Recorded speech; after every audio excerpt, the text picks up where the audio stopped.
guys don't know, yes, the Bugatti has been crashed. On that chassis number of vehicle, they will not supply any component through a Bugatti dealership. Look at these thumbnails and the titles and the patterns. Every major channel in this niche is basically running the same playbook. Buy a wrecked car, attempt a dramatic rebuild, start some beef with the manufacturer. Then, before the story goes anywhere, drop it and move on to the next wreck. The literal rinse and repeat format. Today, I'm going to expose the Bugatti part scammer who conned me out of thousands of pounds. Yep, embarrassingly, I have been scammed. And something has clearly shifted in how people feel about car content, not in a vague YouTube used to be better kind of way either. In a Car Talk UK thread from just the past 2 weeks, one commenter threw Esol, Shmee, Mark McCann, Mat Armstrong, Doug DeMuro, CarWow, and AutoAlex all in the same bucket, saying they had all become hard to watch. On the same subreddit, many comments basically said a lot of car content has just turned into car collection flexing with a strong personality slapped on top. Pistonheads has been saying similar stuff for a while now, with people calling automotive YouTube repetitive and just the same old content. Here's why that actually matters though. When viewers start grouping very different creators together like that, they are not just disliking one person, they are reacting to a pattern. Now the backlash is not universal, and that is kind of what makes this interesting. Some people think the criticism is overblown. Others point out that American car channels do the exact same thing, often worse. Some viewers still genuinely enjoy AutoAlex for the road trips and the easy watch chaos, or say Mark McCann is actually pretty good in the right format. So this is not really a UK car, YouTube is dead story. It is more that a growing number of viewers feel like the whole scene has shrunk down into a few familiar shapes. And once you notice those shapes, it gets really hard to unsee them.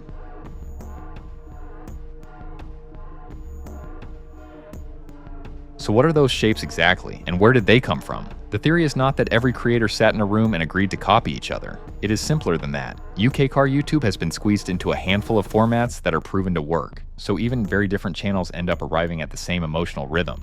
Look at current uploads from Esol, Shmee, Mark McCann, Mat Armstrong, CarWow, AutoAlex, Brad Holmes, and Top Dead Center, and you can spot the lanes pretty quickly. For example, budget supercar shopping, billionaire access, illegal or stolen car drama, abandoned car rescues, and hypercar rebuilds. The props change, but the promise is almost always the same. Huge stakes, immediate jeopardy, and a payoff big enough to justify the thumbnail. That is why these channels can feel identical even when one is about a wrecked Bugatti, another is about an illegal Cybertruck, and another is about a cheap BMW. They all start from the same question. What is the most dramatic version of this story? What is the cleanest packet of tension? What can be sold in 10 words, one shocked face, and one impossible claim? So when people say these channels all feel the same, they do not mean the presenters sound alike or share the same taste in cars. They mean the platform is rewarding the same packaging. One Pistonheads poster complained about the same clickbait photos and shocked thumbnail faces, and it landed because it matched what a lot of viewers were already thinking. The creators are still very different people, but the machine around them keeps nudging them toward the same kind of performance.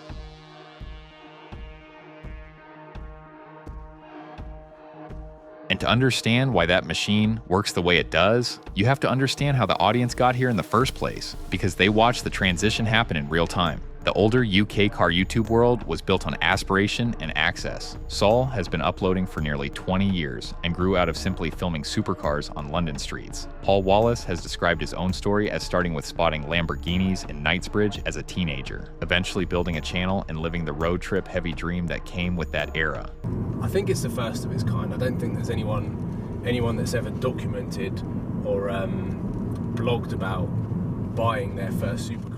That whole scene was about proximity to the life. You did not need a smashed hypercar or a criminal underworld angle. Sometimes just seeing an Audi R8, a Murcielago, a new exhaust, or a rally across Europe was enough.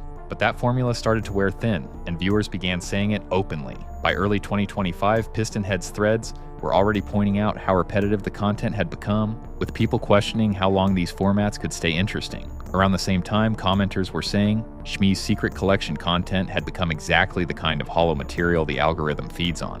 The audience did not just wake up one morning and decide to hate these channels. They got used to one kind of entertainment, then slowly stopped feeling anything from it. and then the newer wave arrived with a completely different tempo. Instead of "come with me while I collect this supercar," the pitch became "watch me rebuild this impossible car," or "watch me buy the cheapest version of this dream car," or "watch me save something everyone else gave up on." That pace shift really matters. Forum discussions started directly contrasting the slower old guard style with fast-paced supercar rebuilds, and the names that kept coming up as the new gravity centers were Mat Armstrong, AutoAlex, and TDC. The moment viewers started asking whether they had simply been retrained by that pace, the theory was already halfway proven.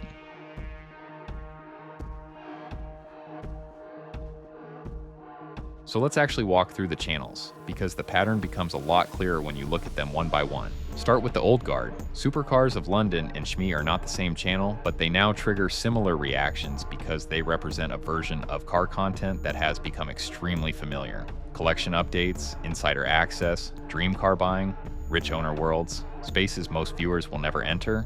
Current Shmee titles lean into that hard, with uploads built around full collection tours, billionaire shopping, private hypercar rallies, and the ongoing maintenance of a huge automotive lifestyle. Assault still carries the DNA of the original London supercar scene, but recent titles also show the pull toward budgeted supercar shopping and nostalgia-laced ownership arcs. Viewer comments now treat both as part of an older style that can feel overexposed, especially when the audience has already watched every stage of the supercar life cycle play out 100 times. That cycle was actually spelled out pretty clearly by a Pistonheads commenter. Buy the supercar, collect it, wrap it, fit the exhaust, do the 5 things you love and hate about it, sell it, and start again. That comment is useful because it explains why Sol and Shmee can feel repetitive even when the cars are still objectively exciting. The issue is not the cars. The issue is that the story beats are already known before the video even starts. And once the viewer knows all the beats, the only way to create feeling again is to turn the volume up. Make the car rarer, make the budget bigger, make the lifestyle more exclusive. That is exactly why the content keeps drifting toward collections, billionaires, and ever more expensive access. Then there is the newer high-stakes pair, Mat Armstrong and Mark McCann. On paper, they should feel very different. Mat is the rebuild king, with current uploads built around repossessed Bugattis, wrecked Chiron, loopholes, parts drama, and giant workshop moves.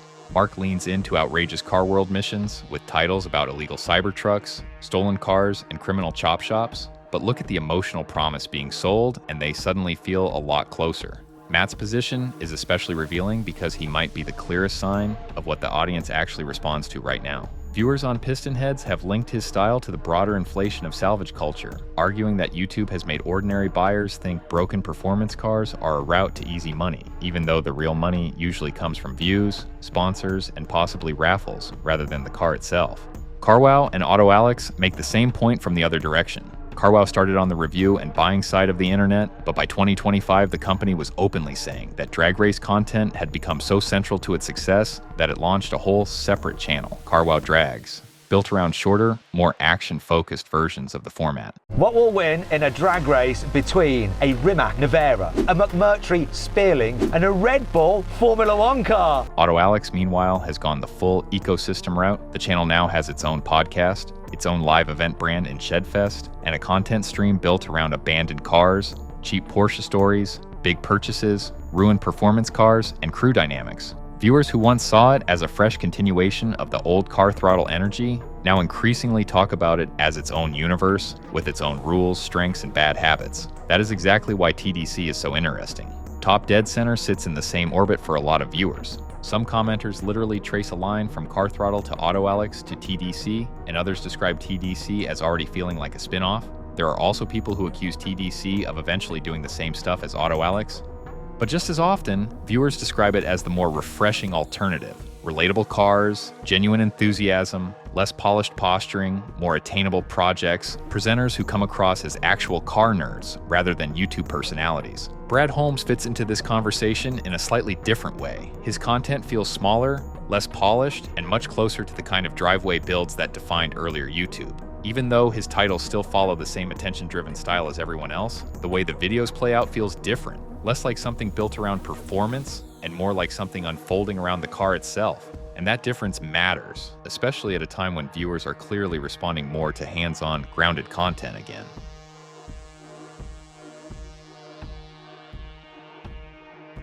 So why does this keep happening? Why do channels that start out feeling genuinely different end up in the same place? There are 3 reasons, and they build on each other. The first one is simple: repeatability scales better than originality. CarWow, stripping its drag race content into shorter, pure clips, is a perfect example of what happens when a format becomes too efficient not to double down on. Once one style of storytelling works, creators stop asking what is most interesting and start asking what is most dependable. That is usually where the sameness begins. The thumbnails converge, the titles converge, the cliffhangers converge, and before long, even viewers who still enjoy the channel start feeling like each new upload is just assembled from parts they have seen before. The second reason is that most of these channels are no longer just channels. They are businesses with layers. AutoAlex has a podcast and a live event brand. TDC has its own podcast. CarWow is a regulated marketplace that can receive fees and commissions, and now runs specialized content arms. Mark McCann has his own site, merch, and podcast. Once that happens, the videos stop being casual snapshots of car enthusiasm and start functioning like the front window of a much larger machine. That does not make them fake, but it does make them more predictable, because now the content has to feed multiple things at once: audience retention, sponsor expectations, brand identity, and whatever wider universe has been built around the main channel. The third reason is audience saturation. A lot of viewers are just full. They have seen enough hypercars, enough collection tours, enough world's cheapest purchases, enough abandoned Porsches, enough shocked thumbnail faces. That is why the comments keep circling back to the same request: to give them something with character, give them something attainable, give them a strange old Ford, a broken oddball, a project that matters because it is scrappy and human rather than because it is worth 7 figures. It is why some of the warmest recent reactions are not going to the biggest cars, but to a 500,000-kilometer Lupo, a sketchy BMW, or a driveway build that still feels personal. So what happens next? Probably not a clean reset. The big channels are not suddenly going to get smaller or quieter. The lesson the bigger players are taking from all this is not that they should escape the machine, it is that they should get better at operating it. So the high-stakes side of car YouTube is likely going to get even more systemized. More spin-offs, more big reveals, more cross-channel worlds, more. This is not just a video packaging, but there is a second future happening alongside that one, and it is probably more important. Viewer comments keep pointing toward a renewed appetite for channels that feel grounded, specific, and a bit more realistic. TDC gets praised when it feels like two genuine car obsessives messing around with relatable cars. Brad Holmes gets praised when it feels like a real person getting on with a driveway build. Even a lot of the criticism aimed at bigger channels is really just a request in disguise. Stop showing the lifestyle and start showing the obsession. Stop selling the dream and start showing the mess. If that reading is right, the next breakout in UK car YouTube probably will not be the person with the most expensive garage. It will be the person who can make viewers care about something smaller again. And that is really the answer to the whole theory. UK car YouTubers feel the same right now because the scene has matured into a market. The market rewards a few very specific forms of drama, and the people who survive inside it naturally start telling stories in the same language. The old supercar access crowd, the big rebuild guys, the challenge channels, the drag race machines, even the polished reviewers are all being pulled toward the same center of gravity. Some viewers still love that, some are tired of it, and some are already looking for the channels that feel one step outside the machine. But the reason this whole theory resonates is because it captures something real. Not that these creators have become the same people, but that success is making them speak in the same accent.